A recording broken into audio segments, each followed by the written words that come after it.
60টি বর্জনীয়র 1 number, বিলম্বে ইফতার করবেন না কখনো। 1 নাম্বার, দেরি করে ইফতার করা নিষিদ্ধ। ইহুদিরা দেরি করে ইফতার করে।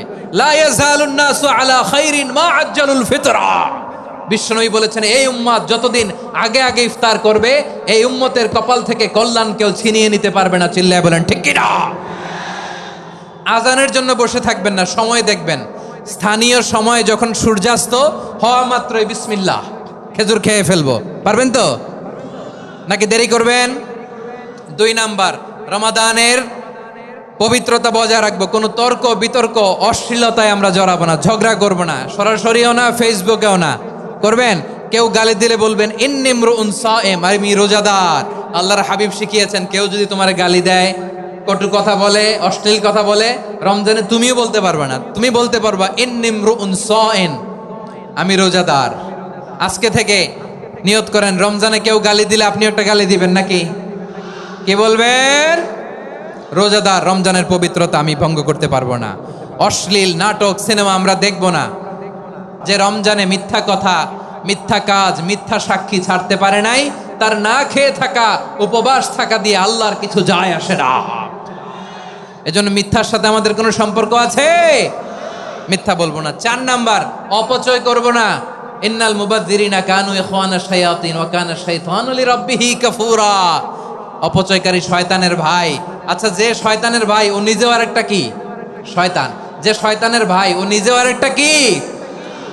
অপচয় করব না। ইফতারি করতে যে আমরা অনেকে অপচয় করি, এগুলো করবেন আপনারা না। অপচয় অপব্যয় করব না। 5 নাম্বারে, রিয়া, লোক দেখানো ইবাদত আমরা করব না।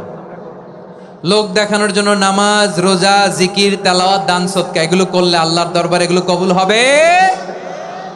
বিশ্বনবী বলেন, দাজ্জালের ফিতনার চেয়ে একটা বড় ফিতনার ভয় আমি করি, সেটা কি? আর রিয়া, শো অফ মেন্টালিটি, লোক দেখানো মানসিকতা। এটা থেকে আমরা বিরত থাকবো ইনশাআল্লাহ। 6 নাম্বার, অনেক গুরুত্বপূর্ণ। ব্যবসায়ী ভাইয়েরা, ব্যবসা করেন কারা কারা? হাত তুলে দেখান তো আমারে। মাশাআল্লাহ, হাত নামান। ব্যবসায়ী ভাইয়েরা, অনেক অসাধু ব্যবসায়ী আছে, রমজান আসলে নিত্য প্রয়োজনীয় পণ্যের মূল্য বৃদ্ধি করে দেয়। এরকম আছে না নাই? এগুলো করবেন না। মজুদদারি করবেন না। পণ্যের কৃত্রিম সংকট বাজারে করবেন না। আপনি লাখ টাকা কামায়া ভাবছেন যে রোজাদারদের কষ্ট দিয়ে ধনী হবেন। এমন রোগ আল্লাহ আপনারে দিবে, কোটি টাকা দিয়েও আপনি হাসপাতালের বিল পরিশোধ করার ক্ষমতা আপনার হবে না। খবরদার। শেষ বয়সে দেখবেন কি কষ্ট আপনার হয়। আপনি রোজাদারদের কষ্ট দিচ্ছেন, আল্লাহ আপনার সুখে রাখবে? আল্লাহর দোহাই লাগে, আমার ব্যবসায়ী ভাইয়েরা এটা করবেন না। আরব বিশ্বে আমরা দেখেছি, আরব বিশ্বের ব্যবসায়ীরা সারা বছরে ব্যবসা করে, রমজানে ভর্তুকি দেয়। আর আমার দেশের কিছু অসাধু ব্যবসায়ী রমজানে গলাকাটা ব্যবসা করে আর সারা বছর সইটার উপর দিয়ে চলে। চিল্লায় বলেন ঠিক কিনা? করবেন না, এটা করবেন না। নিত্য প্রয়োজনীয় পণ্যের মূল্য বৃদ্ধি করা হারাম, পণ্যের কৃত্রিম সংকট তৈরি করা হারাম, মজুদদারি করা হারাম, রোজাদারদেরকে কষ্ট দেয়া হারাম। এটা করবেন না। 7 নাম্বারে সর্বশেষ কথা, অধীনস্থ যারা আছে তাদের কাজের চাপ আপনারা কমিয়ে দিবেন। কাজের লোক, ফ্যাক্টরির ওয়ার্কার, স্টাফ, তাদের প্রতি যদি রহম করেন, আপনার উপর রহম করবে কে? আমার প্রিয় ভাইয়েরা, এই আসন্ন রমাদান এটা এমন এক বরকতের মাস, যে মাসে আমরা নিজেদের নাফসের উপর নিয়ন্ত্রণ প্রতিষ্ঠা করি। সারা বছর নাফস আমাদেরকে নিয়ন্ত্রণ করে, আর রমাদানে আমরা নাফসকে নিয়ন্ত্রণ করি। কথা বুঝতেছেন? সারা বছর নাফস আমাদেরকে নিয়ন্ত্রণ করে।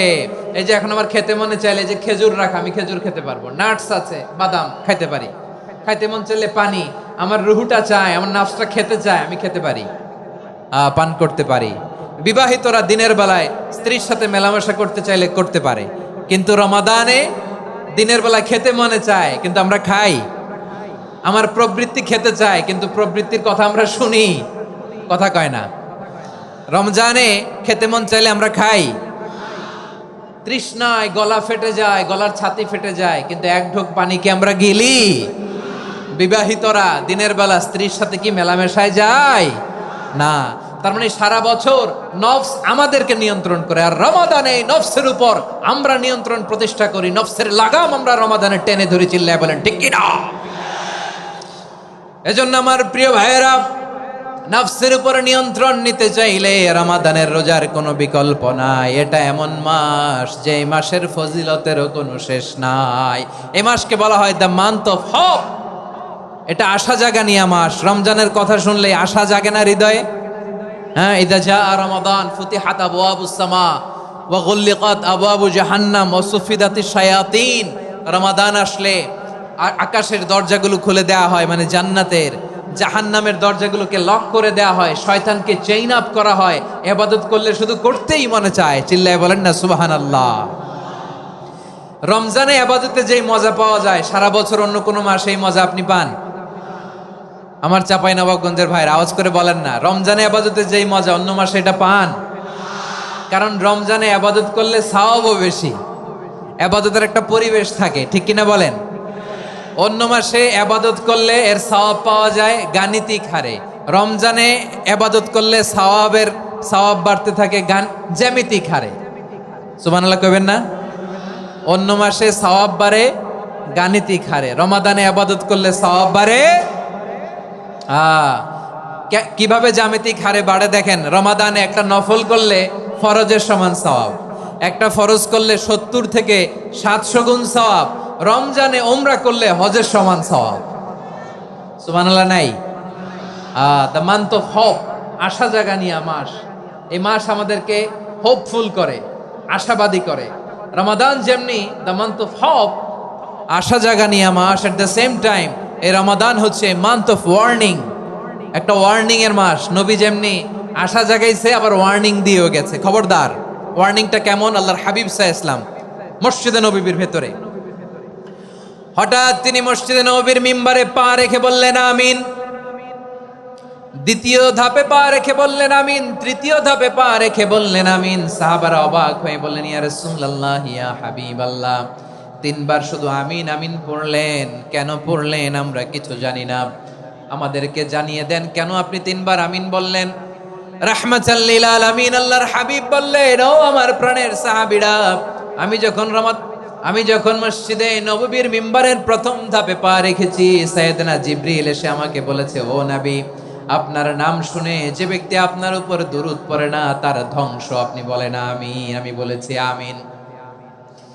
দ্বিতীয় ধাপে পা রাখার পর সাইয়েদনা জিবরিল বললেন, ইয়া রাসূলুল্লাহ, মাতা পিতাকে বার্ধক্য অবস্থায় পেয়ে তাদের সেবা করে, তাদের সাথে সদাচরণ করে যে সন্তান জান্নাত কামাতে পারলো না তার জন্য ধ্বংস। আপনি বলেন আমিন। আমি বলেছি আমিন।